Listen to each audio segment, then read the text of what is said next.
Iniciando a gravação, tá? Então, o que acontece? Dando continuidade, a gente tem que falar do quê? Da transmissão das obrigações. Nós falamos de obrigação de modo geral, nós vamos ter que falar de transmissão, de extinção, algumas outras características relacionadas à obrigação de modo geral. Mas o que chama atenção neste trimestre, pessoal, é que vocês têm uma quantidade de pontos, por ser uma disciplina dessas novas, né, a HMI, que é um pouco diferente, o que eu estou acostumado, pelo menos, até porque é a primeira vez, que é o primeiro semestre que isso está acontecendo, pessoal. Então, por ser uma HMI, vocês têm 3.500 pontos para ser lançados de atividade sala, tá? De atividade extra classe, que não a avaliação oficial 2 nem oficial 1. Então, pessoal, eu tenho que começar desde a aula de hoje já passando algumas atividades para vocês. Então, é uma coisa pequena, não vai valer tanto ponto, não é uma coisa difícil, mas hoje eu já vou ter que dividir metade da aula em fazer aula e metade da aula em fazer atividade. O que está super tranquilo dentro do nosso conteúdo, está tudo em ordem, até porque, para mim, sinceramente, é muito mais fácil falar com vocês aí. Eu estou aqui em casa e ninguém nem pergunta nada, pessoal. Infelizmente, a aula é extremamente menos produtiva, não é a mesma coisa que está dentro da sala de aula, porque vocês são muito mais passivos do que o normal. Vocês, se é que estão todos prestando atenção, aqueles que estão prestando atenção não têm dúvidas ou têm preguiça de perguntar. Então, eu tenho muito pouca interferência, então eu faço uma apresentação, vou explicando aquilo que eu escrevi e acabou a aula, tá? Então, é uma característica que a gente está tendo nas aulas, e, infelizmente, está correndo desse jeito. Então, estamos com a matéria 100% em ordem, está tudo perfeito, tudo avaliado, não tem nada pendurado para trás, tá? O conteúdo está em dia. E vamos passar por um monte de avaliações diferentes, né? Uma série de avaliações continuadas esse bimestre, para a gente conseguir vencer os 3.500 pontos. Tudo bem? Então, vamos lá. Transmissão das obrigações, pessoal. Quando a gente fala transmissão das obrigações, vamos pensar assim, que é transmitir a obrigação não é uma coisa natural do direito das obrigações. Por quê? Porque a obrigação ela é feita para nascer e ser cumprida. Tá? E quem assumiu a obrigação deve ir lá e deve cumprir a obrigação. Quando eu transfiro essa obrigação, quando eu transfiro esse débito, esse crédito, quando eu transfiro essa obrigação de fazer, de pagar ou de entregar alguma coisa, ou passo o direito de receber alguma coisa para alguém, não é o que nós estamos esperando dentro do direito das obrigações. Tá? Dentro do direito das obrigações, o que eu estou esperando é que o sujeito vá lá e cumpra regularmente a obrigação que foi assumida. Então, esta é a ideia do direito das obrigações. Mas nós sabemos que nós somos extremamente criativos, tá, pessoal? Então, muitas coisas diferentes daquilo que efetivamente a gente espera que aconteça, acontece, tá? Então, existem muitas negociações diferentes e a gente vai pensar assim, em inúmeras situações, em inúmeros exemplos onde há necessidade de realmente tratar da transmissão das obrigações, tá? Então, por mais que não seja aquilo que a gente pensa, porque a obrigação nasce para ser cumprida, o que a gente coloca ali no segundo parágrafo da apresentaçãozinha que eu coloco para vocês, ela é um fenômeno acidental no direito obrigacional. Por quê? Porque a obrigação é feita para ser cumprida, tá? Mas como ela não é personalizada, ela é uma coisa que pode ser feita, que leva em consideração o interesse das partes, questão econômica e uma série de situações, então, por mais que o direito das obrigações não tenha sido criado com este intuito, faz parte do seu dia a dia tratar com isso. Então, às vezes, é mais interessante para mim que uma outra pessoa cumpra aquilo que eu deveria cumprir, ou que eu dê o crédito que eu tenho para em alguma coisa para uma outra pessoa, substituindo uma dívida que eu tinha. Tá? Então, essas negociações são comuns, tá? E é disso que a gente fala hoje. Tudo bem? O que a gente fala mais relacionado a isso, pessoal? Então, a gente tem cessão de crédito, nós vamos poder dizer que ela é uma transmissão, pessoal, gratuita ou onerosa, de um direito que eu tenho, tá? De um crédito que eu tenho perante uma outra pessoa. Aqui, a gente já está praticamente falando de modalidades. Eu vou ter cessão de crédito, cessão de débito, cessão de contratos, né? Então, coisas bem objetivas. E o que eu entendo quando eu falo cessão de crédito? Eu tenho um crédito com alguém, alguém tem que me pagar alguma coisa, alguém tem que me entregar alguma coisa, e por meio de uma cessão de crédito, eu cedo este crédito, eu cedo esse direito de receber algo para alguém. E é desta negociação, da parte do código que regulamenta esse tipo de negociação que nós falamos hoje, tá? Então, nós precisamos mencionar e lembrar que isso existe. Então, quando eu tenho uma cessão de crédito, eu tenho um cedente. Quem é o cedente? O credor originário, aquele sujeito que está cedendo. E o cessionário é a pessoa que está recebendo este crédito, tá? Então, muito comum isso. Eu, particularmente, não gosto desse tipo de denominação, destas argumentações, né? Desse tipo de coisa, pessoal. Me irrita um pouco ficar pensando em contratante, contratado, cedente, cessionário, esses termos assim de um direito mais arcaico, mas isso é coisa do direito civil, pessoal. Então, eu não, por mais que eu não ache bonito, por mais que eu escreva nas minhas petições de uma forma um pouquinho diferente, que eu explique um pouco mais, que eu seja um pouco mais didático nas minhas petições, quando você está falando de direito, e quando eu estou falando de direito civil para vocês, nós temos que usar esses termos. Então, cedente é aquele que está cedendo o crédito, e cessionário é aquela pessoa que está recebendo o crédito. Vejam, na sessão de crédito, eu tenho uma pessoa cedendo o crédito e outra pessoa recebendo o crédito, e tem um devedor. O devedor não integra esse negócio, tá? Então, pode haver uma cessão de crédito, é muito comum, tá? E a anuência do credor nesta cessão de crédito é irrelevante. Ah, mas isso acontece, pessoal? Acontece bastante, tá?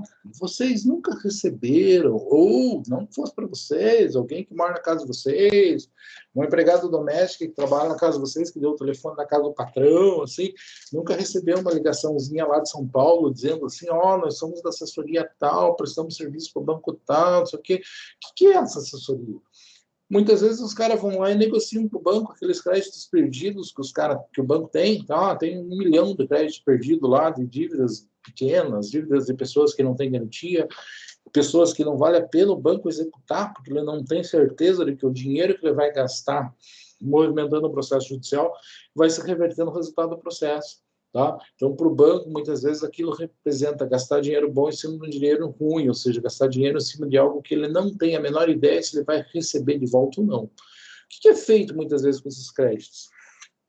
É vendido. Tem 1 milhão de reais do Banco do Brasil, do Banco Bradesco. Eles não têm expectativa de receber esse valor, eles vão lá e negociam com uma empresa, né? Não sei o que, de ativos, de passivos, tal, e daí nesse 1 milhão de reais os caras vão lá e pagam 100 mil para o banco. O banco recebe 100 mil. Isso é normal? Infelizmente é normal, é justo, é justo. Mas eu não concordei, não precisa, tá? Quem tem que dar concordância é quem tem o crédito e quem vai receber o crédito. Isso está colocado no artigo 290 do Código Civil. Então, isso existe. Hoje em dia, nós convivemos com esse tipo de coisa com uma frequência bastante grande, pessoal. Então, é normal, é usual, e é um mecanismo que a gente tem. Por exemplo, é uma forma do banco fazer dinheiro com isso. Tá? Que requisitos, pessoal, eu tenho que ter para dizer que possa existir uma cessão de crédito? Esses requisitos, nós podemos pegar aqueles requisitos presentes lá no artigo 104, que eu vou dizer, lógico que as partes têm que ser capazes.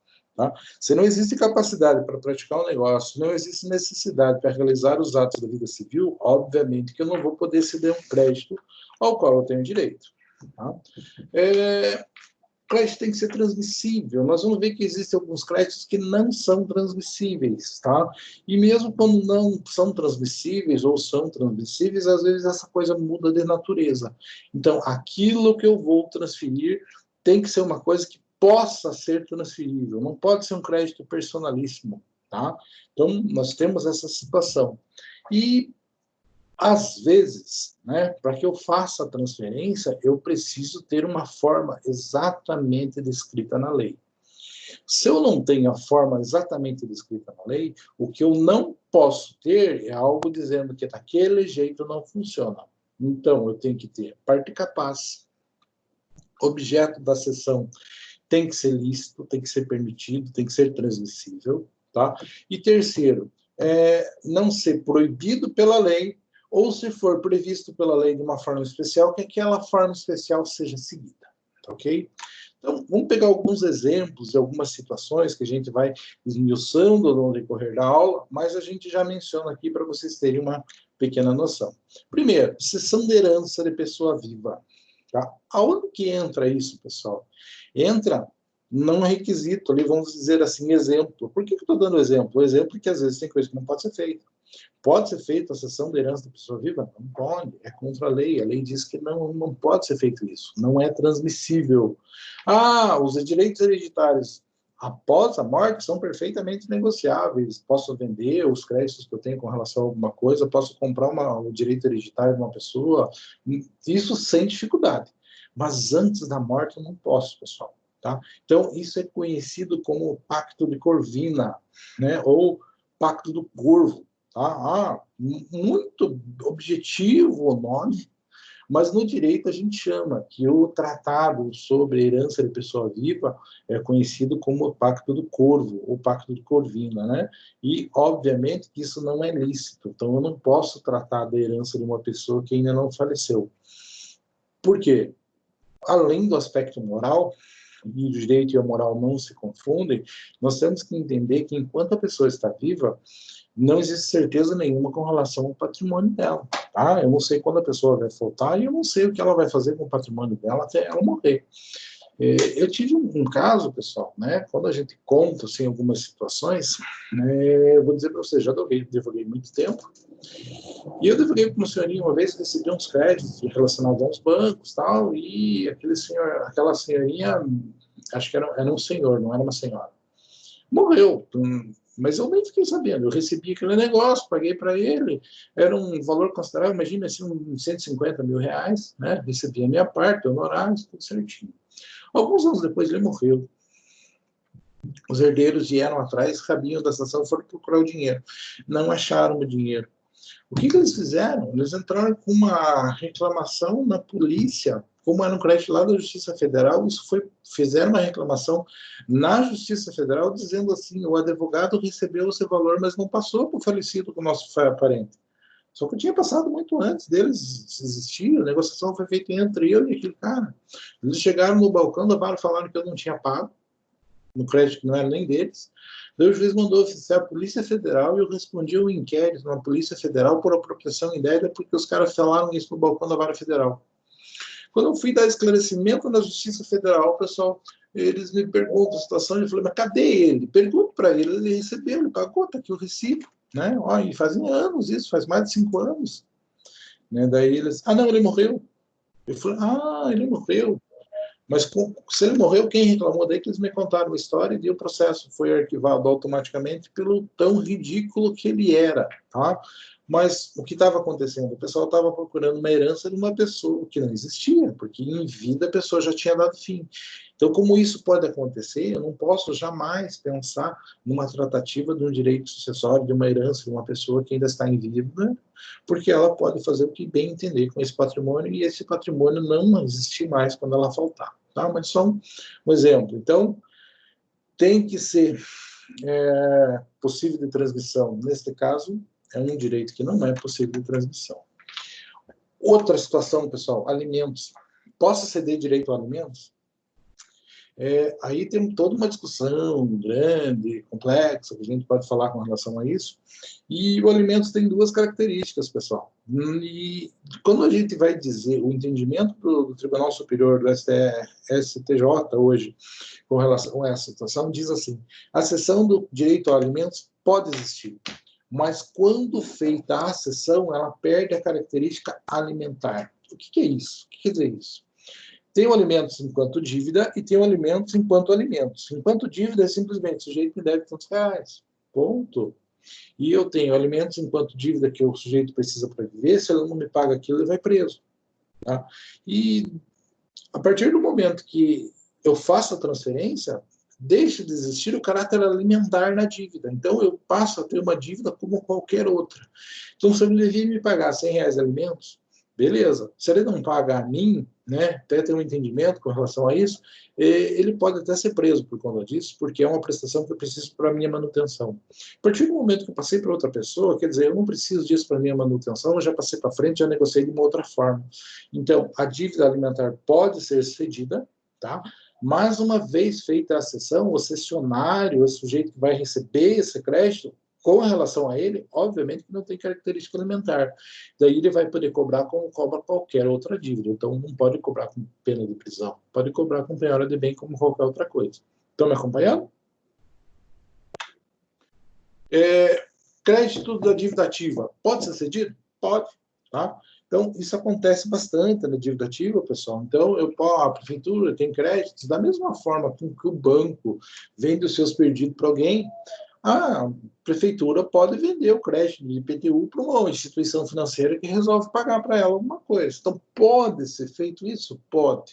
Acontece? Não tenho tanta vivência prática para dizer se isso acontece com muita frequência, pessoal. É fato que acontece, mas eu não tenho assim, exemplos concretos com relação a isso. Tá? Pode acontecer? Pode acontecer. Quando a única coisa, pessoal, é que eu estou falando de crédito da dívida ativa. Eu estou falando, a prefeitura tem o EDI deve IPTU e a prefeitura tem um crédito com relação a mim. Isso é crédito da dívida ativa, tá? Agora, existe uma outra coisa, pessoal, que seria aquela situação... Uma outra situação que existir débito da dívida ativa, débito do Estado, débito do município com relação a uma pessoa, e alguém pode transferir esse crédito? Pode, perfeitamente, tá? A única coisa daí seriam precatórios, né? Precatórios, e esses precatórios são transferidos por meio de escritura pública. Mais à frente eu retomo este exemplo da transferência de precatórios para a gente esmiuçar um pouquinho mais a coisa. Mas, basicamente, é disso que nós estamos falando, tá? Cessão de créditos. Todo mundo acompanhou meu raciocínio, pessoal? Sim, professor. Beleza. Sim. Veja lá. Posso colocar na minha negociação que o crédito é intransferível. Posso fazer isso de forma consensual, né? Posso colocar na natureza do título, que aquele título vai ser pessoal, não vai poder ser transferido. Então, pode ser dessa forma? Pode.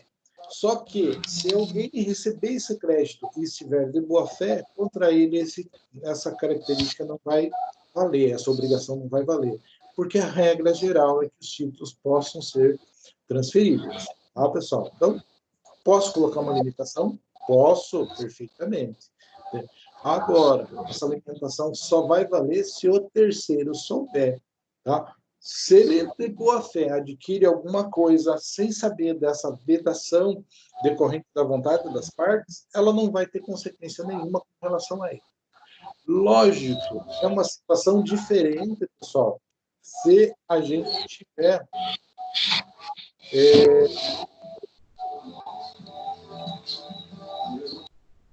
Como é que eu vou dizer para vocês? Se a gente tiver uma vedação a essa transmissão em decorrência de lei, em decorrência de outras obrigações, de um acordo maior, alguma coisa nesse sentido, daí muda completamente, pessoal, a forma da negociação. Daí eu não vou dizer que o terceiro está de boa fé, porque a lei, ninguém pode alegar ignorância da lei. Tá? Outro exemplo, pessoal, é que, às vezes, eu tenho um crédito e eu não posso ceder aquele crédito se aquele crédito for penhorado. Ah, como assim? É muito comum, por exemplo, vou pegar um exemplo prático aqui. Conheceram o Clube Guaíra em Ponta Grossa? Talvez não tivesse conhecido, a maioria de vocês são jovens, né? O Clube Guaíra tinha, onde é hoje a autarquia municipal ali de trânsito, aquilo ali era o clube em Ponta Grossa, e até o clube acabar, né, eu sou do tempo que ia nadar na piscina térmica do Clube Guaíra, tá? Mas até o clube acabar, ele ficou devendo para muita gente. Tá? Então, o clube devia, e ele tinha um patrimônio considerável. Ali no centro, boa parte daquelas salas que estão ali eram tudo do clube, era tudo alugado, e por valores consideráveis. E o que fazia? Ia lá e penhorava o crédito do clube. Tá? Daí notificava aquele inquilino para que, em vez dele pagar para o clube, ele pague para o credor do clube. Isso acontecia no clube, pode acontecer em diversas situações, em diversos processos distintos. Tá? O que acontece? O clube, a partir do momento que ele sabe da cessão, ele não pode usar esse crédito com o pagamento de uma outra pessoa. Por quê? Porque foi determinado a penhora com relação àquilo. Antes dele saber, ele pode envolver o terceiro na negociação, esse terceiro vai estar de boa-fé e isso vai ter validade. Então, é muito importante que exista essa notificação para que eu saiba como que a coisa está acontecendo. Vamos pegar, tem um exemplo aqui que está no livro que eu peguei para falar para vocês, que vai esclarecer um pouquinho mais isso. Tá? Imagine, pessoal, que tem um time de futebol e esse time de futebol tem uma reclamatória trabalhista. Tá? Reclamatória trabalhista, vai ter lá, o valor ali não interessa o valor, tá? Então vamos lá, tem uma reclamatória trabalhista contra o clube não tem dinheiro para pagar. O sujeito vai lá e faz a penhora do crédito perante um patrocínio que o clube tem. Antes do clube saber da existência da penhora deste valor, ele pode negociar livremente com isso. A partir do momento que o clube é cientificado da existência da penhora, ele não pode mais negociar com isso sob pena de responder, inclusive criminalmente. Tudo bem? Então, situações que a gente coloca de uma forma bem objetiva com relação a isso. Então, é importante ter o aviso, pessoal, é saber como é que aconteceu, como é que vai ser utilizado o crédito. Ah, professor, mas esse tipo de coisa existe? Existe, pessoal, existe bastante. Quer ver? Eu mencionei o exemplo do Clube Guaíra. Tinha uma empresa aqui em Ponta Grossa que foi bem interessante, o caso da IP Color, não sei se alguém vai se lembrar. A IP Color funcionava onde é hoje Caixa Econômica do Varanas. Tá? Lá era uma fábricazinha que trabalhava com, acho que, material esportivo, algumas coisas assim, e aquela fábrica veio a pegar fogo. Tá? E foi movimentado diversas reclamatórias trabalhistas do pessoal, que a empresa faliu e não pagou ninguém. E daí o que aconteceu? Essa fábrica tinha um seguro. Então, a seguradora depositou em juízo este valor do seguro, ou, se não me engano, a empresa estava brigando com relação ao valor do seguro, e daí todo mundo que tinha reclamatória trabalhista ia lá e penhorava no rosto dos autos o crédito que tinha perante a seguradora. Então, aí é um outro exemplo de que exatamente isso que nós estamos mencionando acontece na prática. Tá? Esse caso eu sei porque eu advoguei num dos poucos casos onde eu tive reclamatórias trabalhistas contra uma instituição, uma empresa. Tá? Então, notificação do devedor é importante? Sim, tá? Ela não faz diferença na validade da cessão, mas ela é o que vai fazer com que exista eficácia do negócio perante terceiros. Então, vou fazer uma transferência. Para que terceiro não possa se envolver com relação a isso, é importante que exista a notificação, tá? O objetivo principal é contar para o devedor quem que é o seu novo credor, tá? E se antes de ser notificado ele paga para o credor anterior, para ele tem validade. Por quê? Porque ele tinha a obrigação de fazer o pagamento. Se ele pagou a quem ele sabia que era o credor, ótimo. A obrigação é do novo credor avisar, olha, eu estou na condição de cessionário daquele credor anterior que você tinha, é a mim que você tem que pagar. Tudo bem? Lógico, né? Nós estamos falando aqui, o sujeito vai lá e paga para o devedor anterior. Lógico que esse devedor anterior recebe, mas vai ter que dar conta perante o credor novo. Não? Até porque o negócio foi feito entre eles. Nós falamos bastante com relação a obrigações solidárias. Tá? A cessão envolvendo devedores solidários, a notificação pode ser feita com qualquer um dos devedores. Tá? Funciona do mesmo jeito, e avisando um, eu considero avisado os dois. Tudo bem? Averbação da cessão de crédito.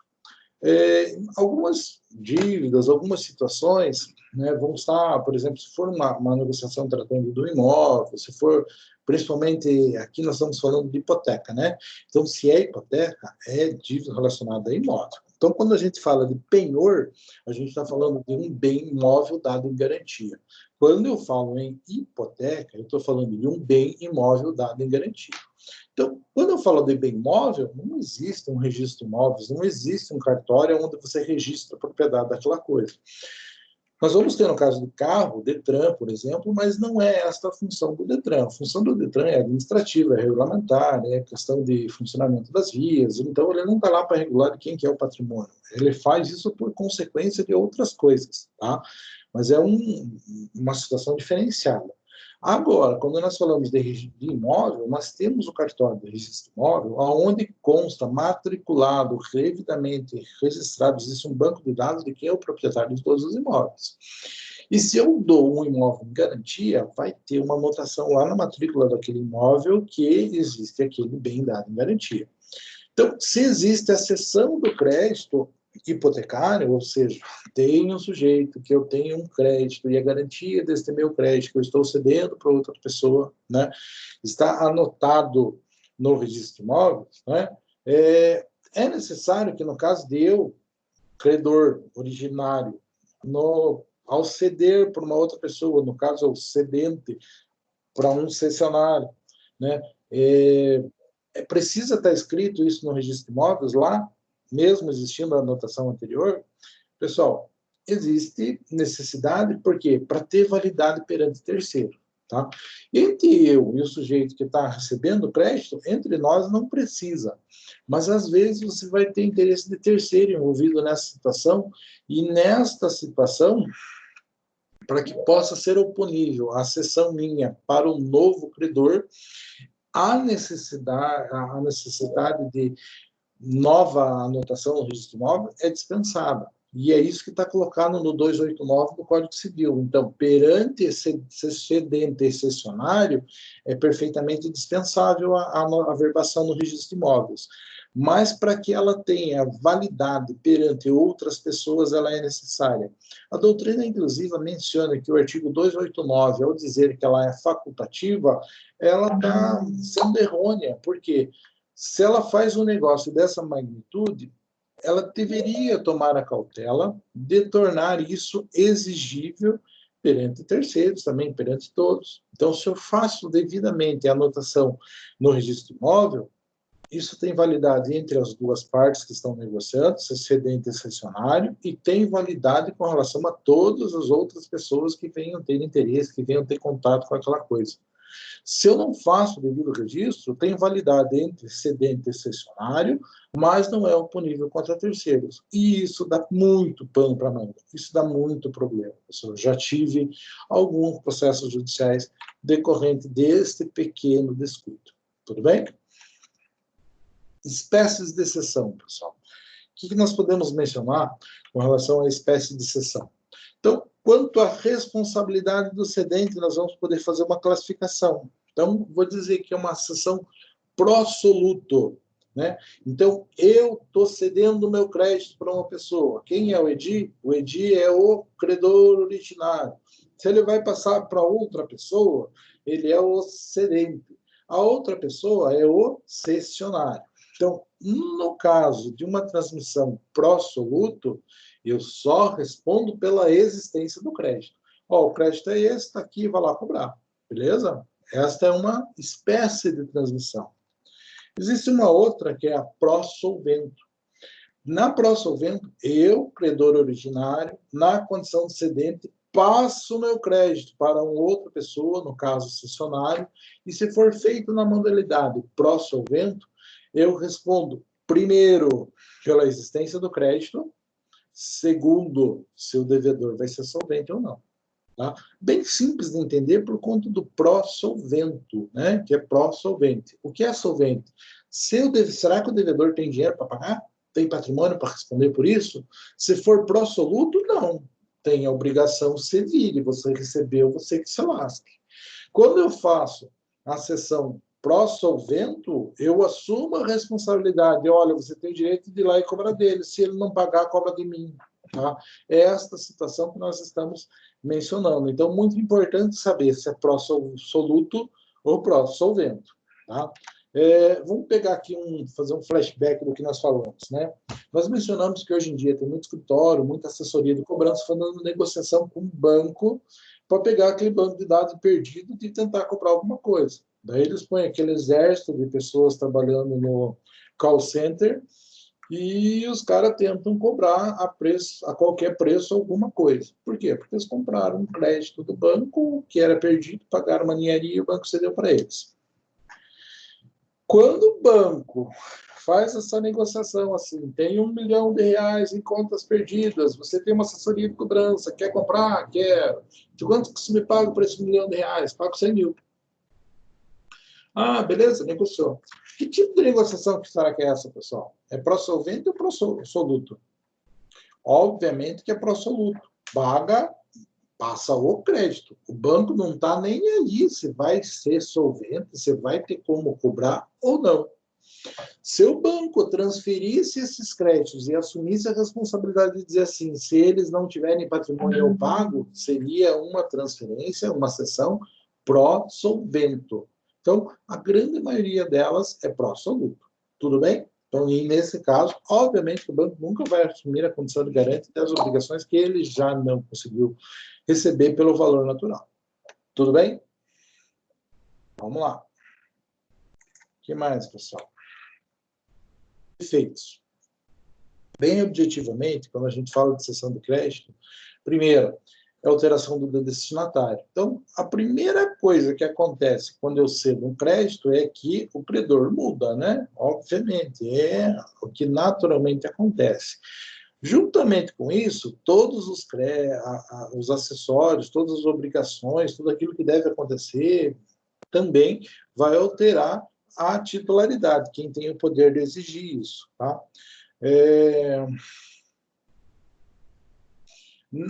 Existe uma coisa bem clara ali, que o Código Civil, ele valoriza bastante a boa-fé, né? Então, quando o devedor, veja, tudo que nós falamos aqui é que é cedente, a pessoa que está cedendo o crédito por uma outra pessoa, concessionário.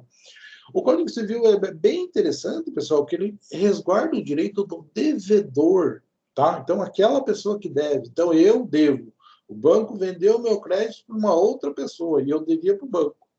Quando eu entro com uma discussão, quando eu quero alegar alguma coisa, eu posso alegar perante o credor novo tudo que eu poderia alegar perante o credor antigo. Então, eu digo assim, o banco está me cobrando um negócio que é indevido, mas o banco passou o crédito para uma outra pessoa. Quem está vindo aqui é uma assessoria de cobrança.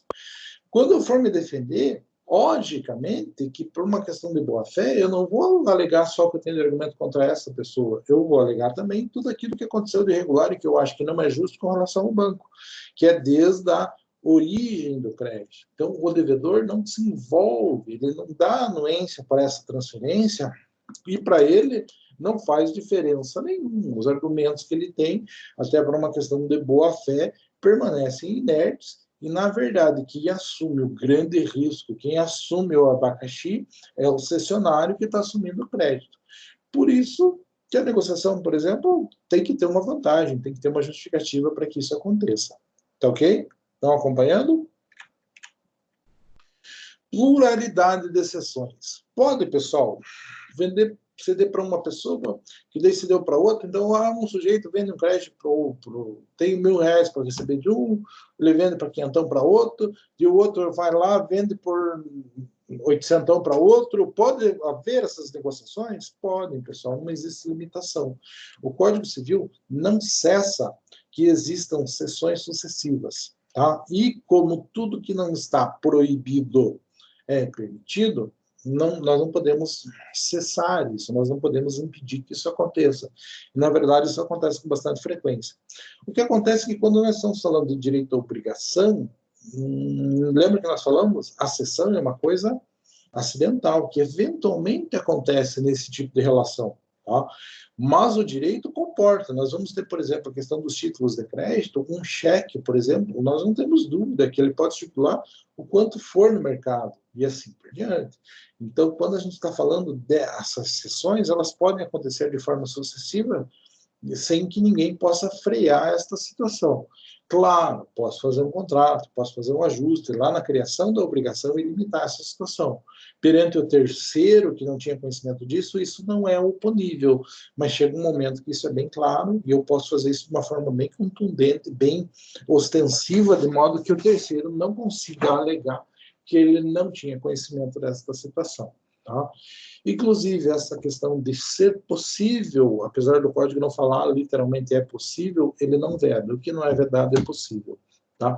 O 291 diz que atribui eficácia à cessão sempre que houver a tradição no título, sempre que existir a entrega do título, tá, pessoal? Então, pode haver sucessivas? Pode. É bastante comum que isso aconteça, tá, pessoal? O que mais?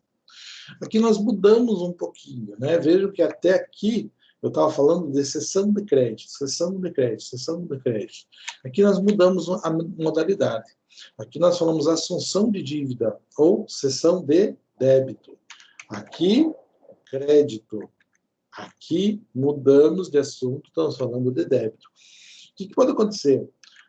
A assunção de dívida é um negócio bilateral consensual pelo qual o devedor cedente transfere a um terceiro cessionário o seu débito. Então, naquele caso lá, eu tenho um crédito, sou cedente do crédito para um cessionário. Quando eu falo assunção de dívida ou cessão de débito, eu tenho um débito, sou cedente e transfiro o débito para o cessionário, que é o sujeito que está recebendo. Pode existir essa negociação? Pode. Né? Aquele simples negócio. Olha, eu tenho uma dívida lá na Casa Bahia, paga para mim? Tá? Quem nunca fez, vamos pegar assim um exemplo simples, né? Quem nunca fez um negócio, puxa vida, não sei se o cara vai me pagar, né? Às vezes você vai lá, então vamos fazer um negócio, estou precisando de uma televisão, vai lá, compra a televisão, eu escolho, você me entrega a televisão, você paga a televisão parcelado para as Casas Bahia. Tá? Pode ser feito um negócio assim? Pode, pessoal, para vocês pode parecer estranho, né? Pode parecer uma coisa incomum, mas vou dizer para vocês, o que eu já peguei de negócio, advogando, que dá rolo nesse negócio, você não tem dúvida. O povo troca carro, casa, galinha, cachorro, tudo, compra coisa nova, vende, e depois, na hora que vai ver, nada disso aparece, troca casa por causa de um documento, por coisa que tem posse. Então, as pessoas fazem isso, pessoal. E o direito tem que se preocupar com esta situação. Então, posso transferir uma dívida? Posso.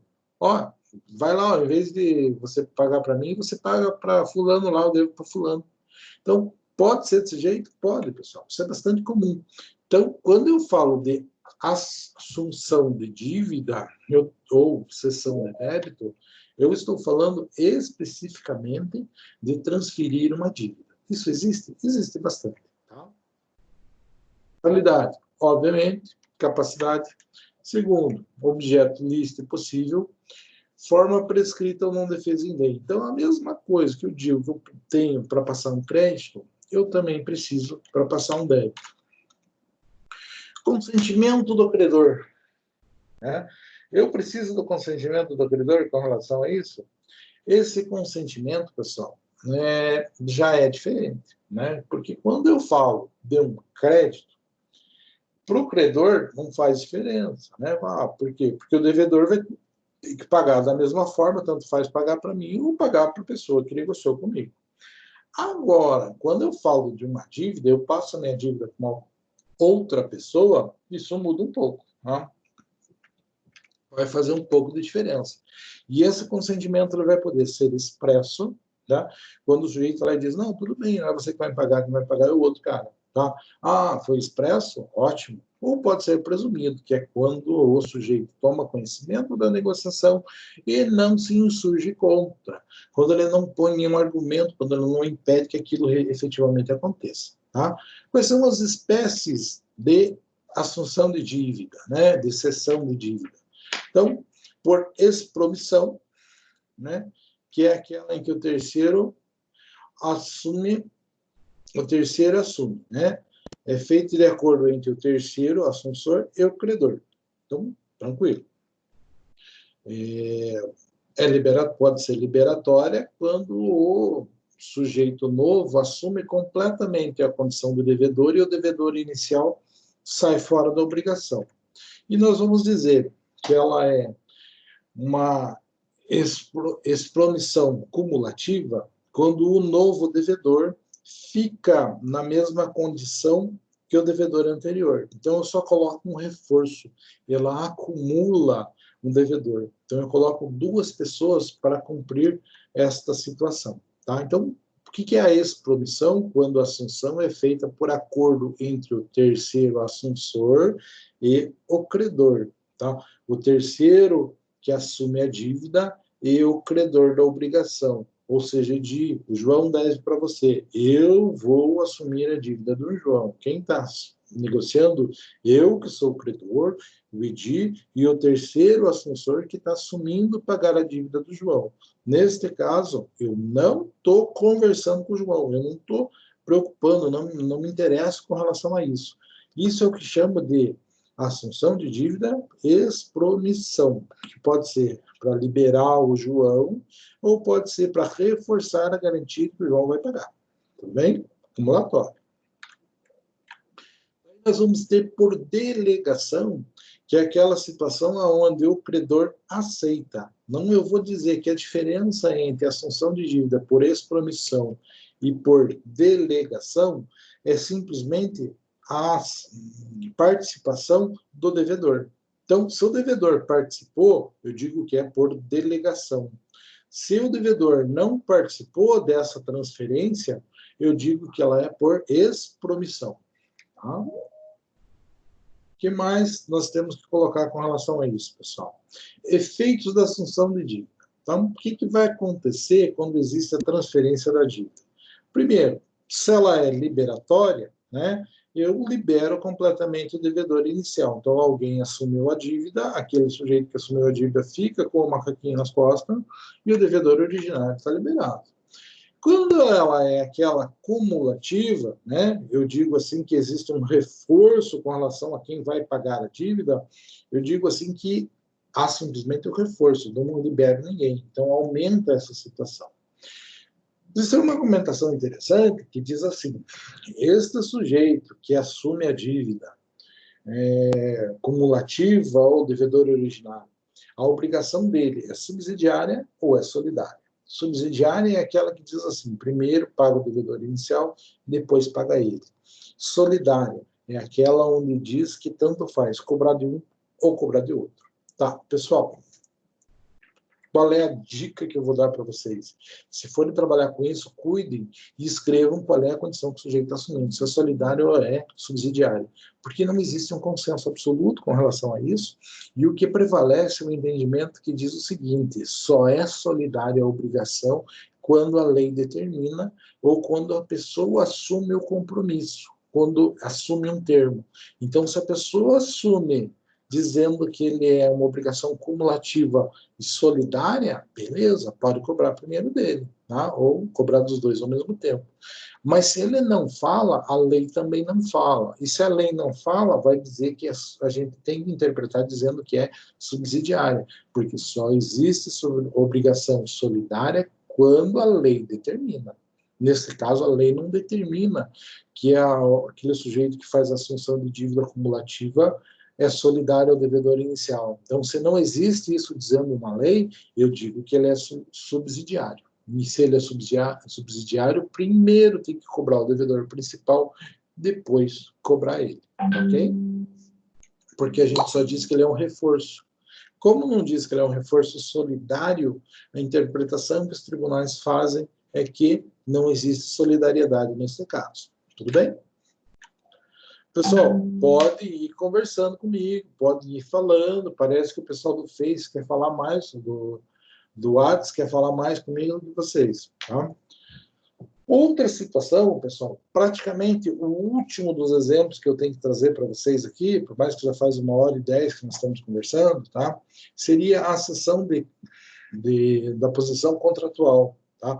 Não existe no nosso ordenamento jurídico nada que diga exatamente se é possível eu ceder a minha condição de um contrato. O que é isso, pessoal? A cessão de posição contratual é eu fui lá e estabelecer um contrato de locação.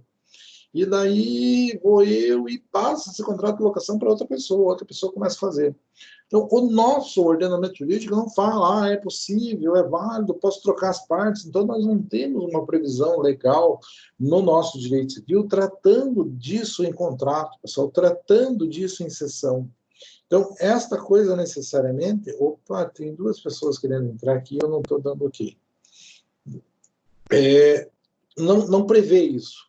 Mas, da mesma forma, né, pessoal, se não é proibido, é possível. Então, nós podemos fazer isso, a menos que exista uma vedação específica com relação a isso. Tá? Então, da mesma forma que nós já falamos no passado, nós vamos dizer que existe uma permissão genérica para que esse tipo de coisa aconteça, para que eu possa passar a situação na qual eu me encontro para uma outra pessoa, e o fundamento legal disso vai estar no 420 do Código Civil. Isso existe? Existe. Acontece bastante? Acontece, pessoal.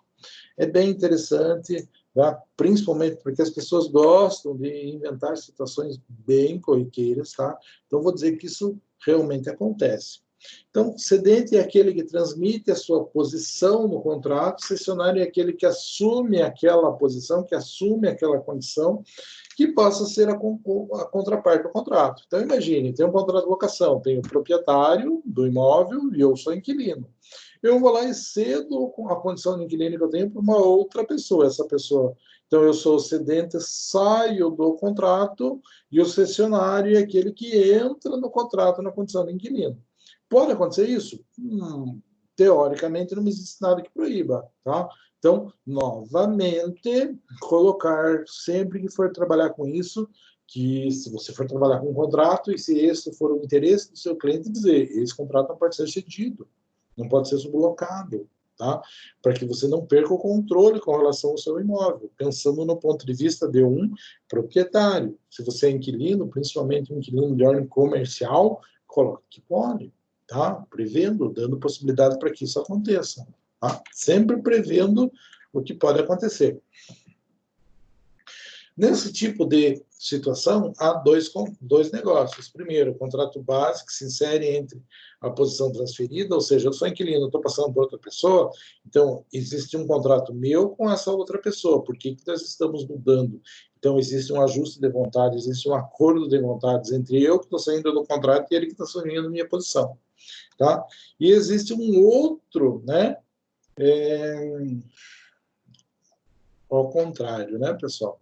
Existe um contrato de instrumento que é o meu e a pessoa que está assumindo o meu lugar, e existe um contrato principal que efetivamente é onde vai ser inserido esse novo sujeito. Tá? Então, o cedente sai e o cessionário entra. Aonde? Num contrato base.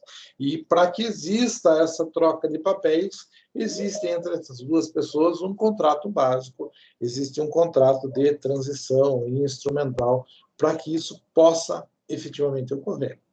Tranquilo, pessoal? Veja. Vamos pegar um exemplo, pessoal. Não sei se vocês conhecem, se já viram falar, mas é possível que eu mesmo já tenha falado em sala de aula, porque isso é uma coisa assim, bem corriqueira e que eu já tive várias situações envolvendo isso, então a gente acaba reproduzindo o mesmo discurso.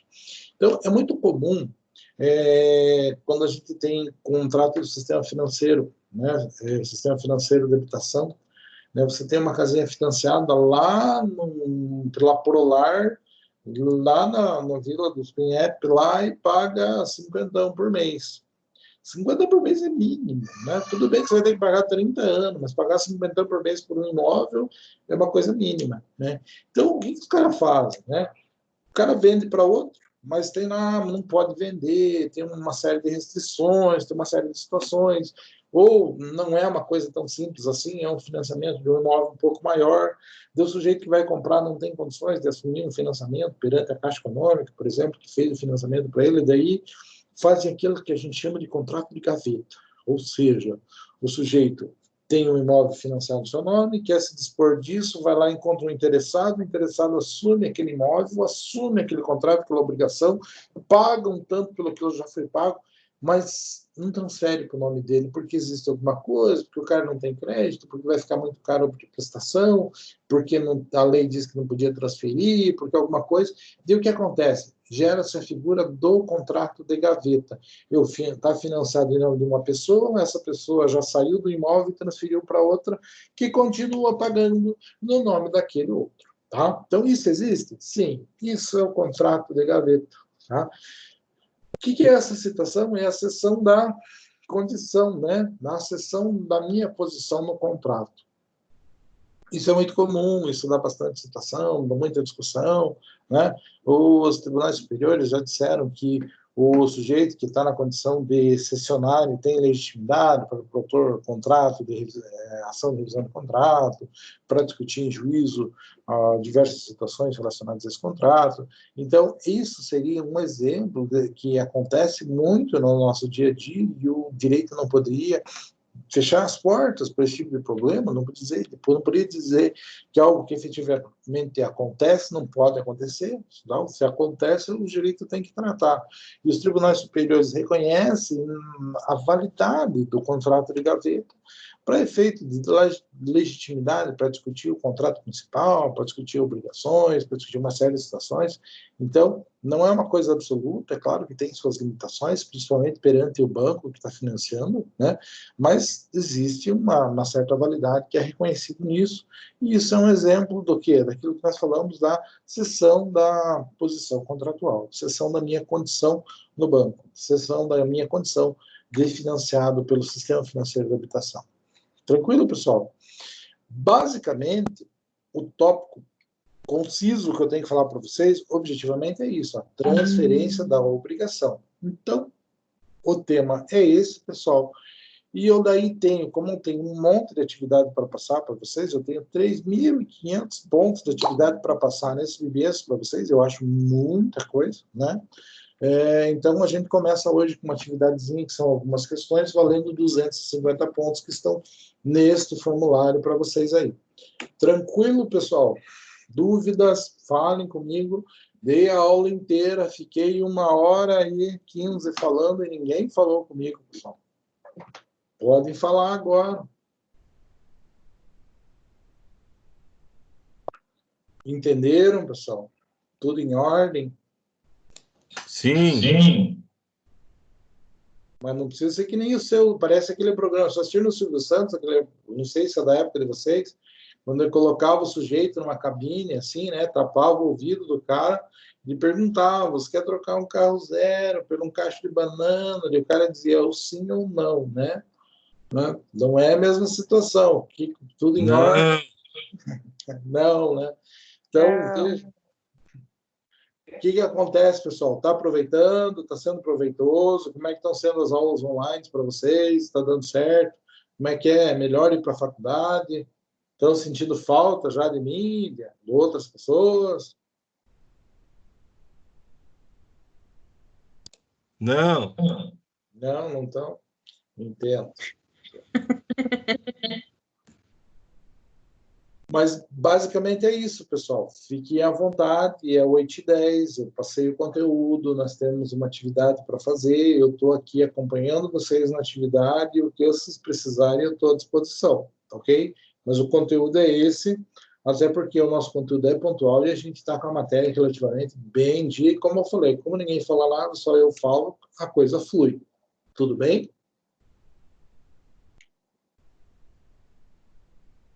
Então, podem fazer atividade e feita atividades estão dispensados. Eu estou aqui para ajudar vocês no que for preciso.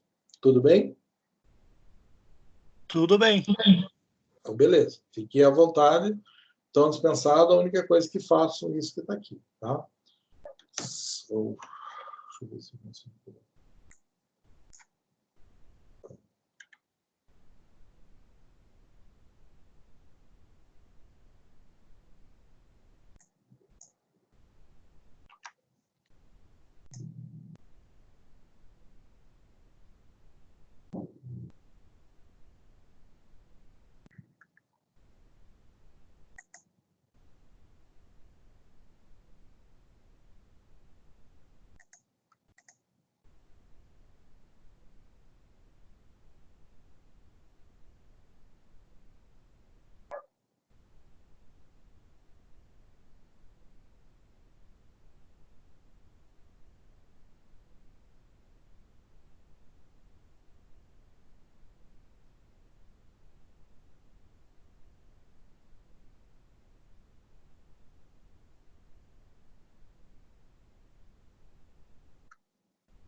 Diga.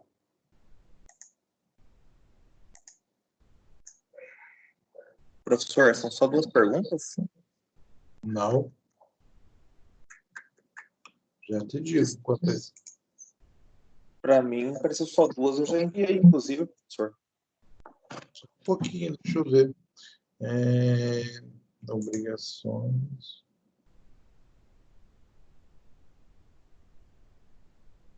Ah, são só 2 perguntas que são descritivas, é isso mesmo. É isso mesmo? Tá. Então tá bom. Então, estou liberado desse caso aí? Tranquilo, está liberado. Tá? Uma boa noite, professor. Beleza. Fiz ontem, não lembrava. Professor, o senhor consegue colocar o QR Code novamente na tela? Consigo.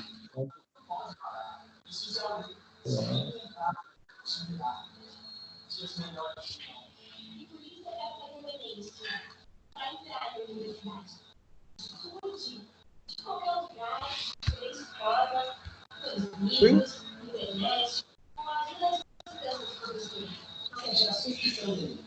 Valeu, obrigado. Deu certo.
Professor, boa noite.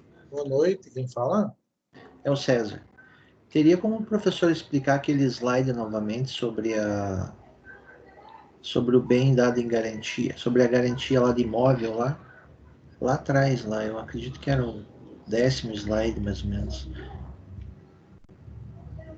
Um pouquinho que eu já acho ele para você. Garantia do imóvel. Não.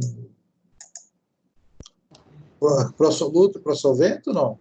É antes disso, é sobre a seção de crédito, onde o crédito ele é por imóvel, alguma coisa assim, que aquela parte eu não entendi. Exato. Tá, crédito hipotecário. Vamos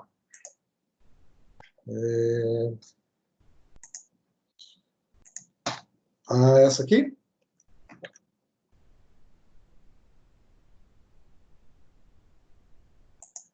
É isso? A averbação da sessão de crédito? É isso mesmo, eu tinha desligado o microfone, é isso mesmo. Tá, então veja lá. Tá? Quando eu falo de crédito hipotecário eu estou falando de imóvel necessariamente. Tá? Então, hipoteca é uma garantia real que tem um imóvel em jogo. Tá? Quando eu falo de um bem que não é imóvel, eu estou falando de um penhor, estou falando de uma outra coisa. Tudo bem? Então, necessariamente, se é crédito hipotecário, está envolvendo imóvel, por o termo hipoteca me leva a essa situação. Se eu tenho uma garantia, como é que eu faço garantia com imóvel? Eu vou lá e eu faço a inscrição daquela concessão no registro imóvel. Tá? Eu faço uma averbação.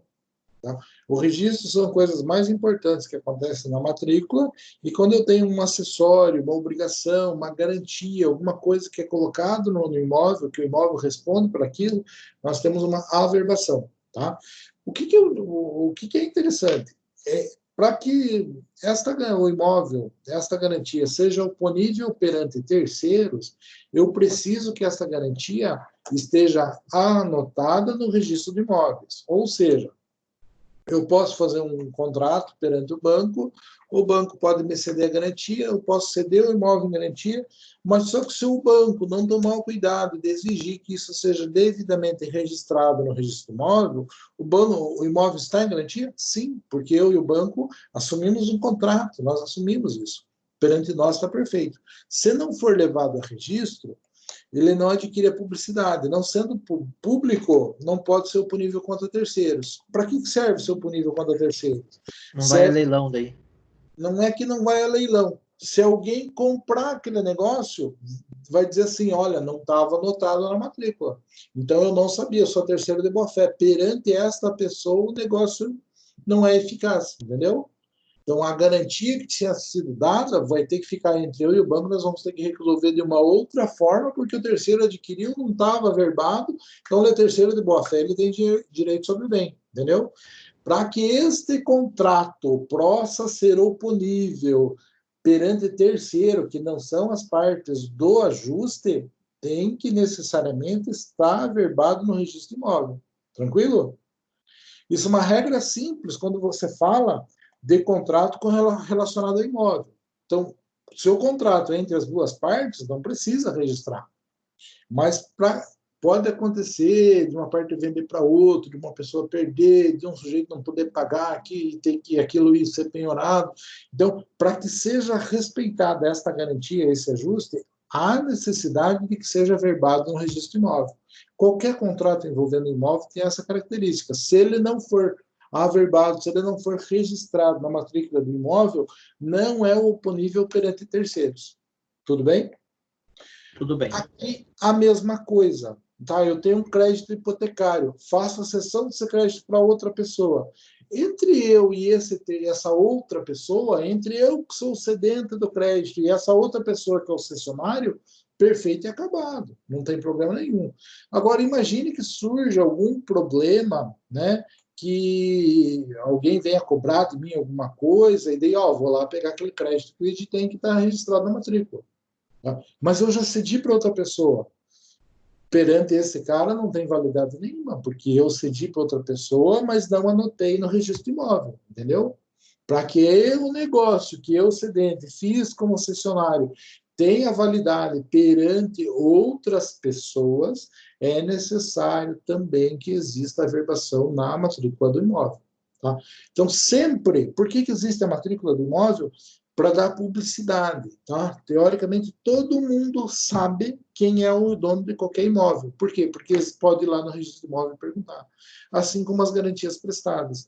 Vou comprar um imóvel, qual é a primeira coisa que eu tenho que fazer? Ver a matrícula. Não está livre de desonerado? Tá. Mas não estava, só não tinha sido registrado. Então, perante esse terceiro, não é oponível contra ele. Respondi a tua pergunta? Respondeu.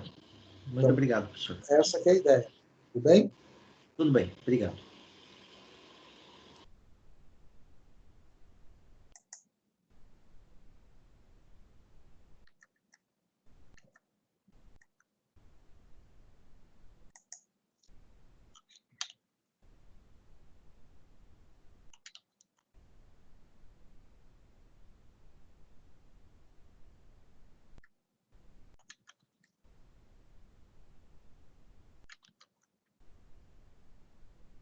Professor, Oi.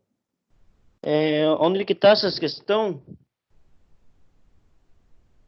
Eu não consegui acessar elas. Não conseguiu? Vou pôr de novo na tela para vocês. Só um pouquinho. Tá aqui.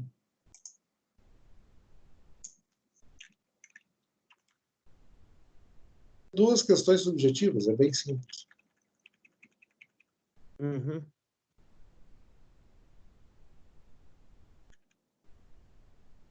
Tá aparecendo? Não está aparecendo nada. Tá branco? Tá branco? Mas já devia ter aparecido. Será que nós conseguimos conversar com chat, alguma coisa assim? Para mim tá aparecendo normal aqui. Tá aparecendo? Coloca o link, faz favor, no grupo da turma, alguma coisa assim, para ver se vocês acham.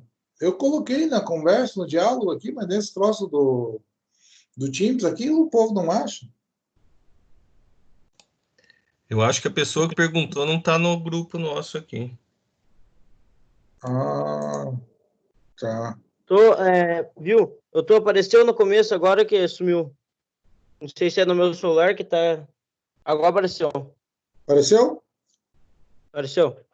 Então, vê se você consegue achar lá. Qualquer coisa, nem que eu tenha que ter digital. Tá bom? Aham. Tá bom. Obrigado. Por nada.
Professor, ainda está por aí? Tô. Professor, é João Renato que está falando.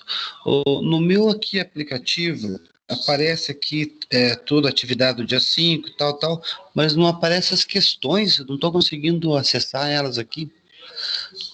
Tipo assim, acessei o aplicativo, tudo ali do QR Code, mas não aparece a questão que está pedindo para responder. Tem, assim, questão prática. Imagine a situação hipotética, tal. Você não está vendo isso? Logo embaixo da sessão tem um texto. No meu não aparece o seu texto. Ele aparece só sua resposta, e-mail, escolher o nome e sua resposta. E não aparece mais nada. Mas estranho, porque eu tenho... Não sei, não estou conseguindo mexer aqui no sistema meu. Não sei o que está acontecendo, na verdade. Na verdade, é como eu faço todos, e eu já tenho várias respostas, inclusive. Alguma coisa de diferente aconteceu. O que eu posso Não fazer sei. para você? Qual que é teu WhatsApp? Me manda um WhatsApp que eu te mando a pergunta e você me responde. Faz favor, então. Aham. Eu vou mandar no WhatsApp do senhor, então, tá bom? Tá, tudo bem. Tá, obrigado.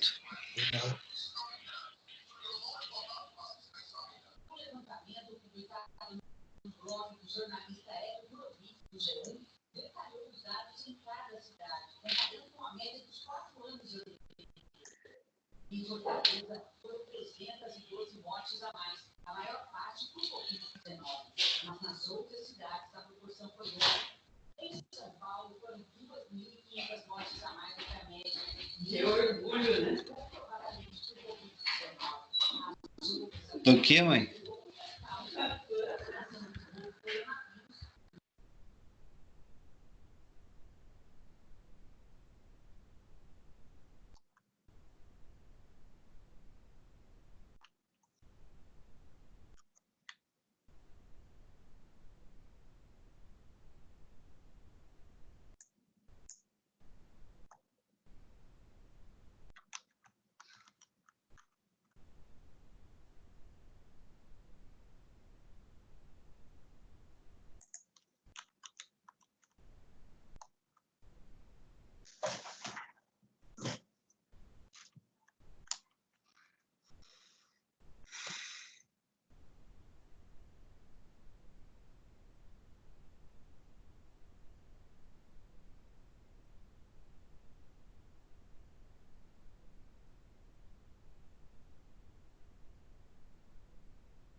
Professor Ed? Professor?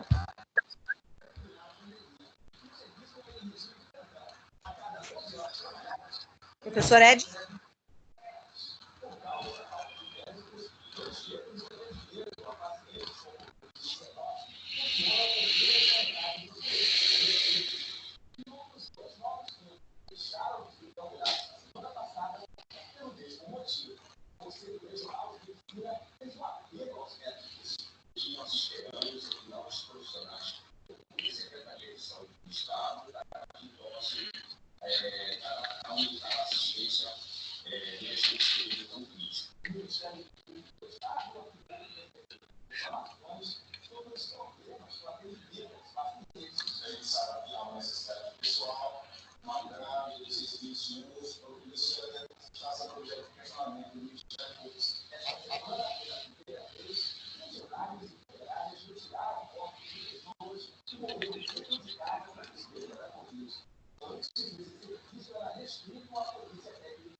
Pessoal, estão me ouvindo?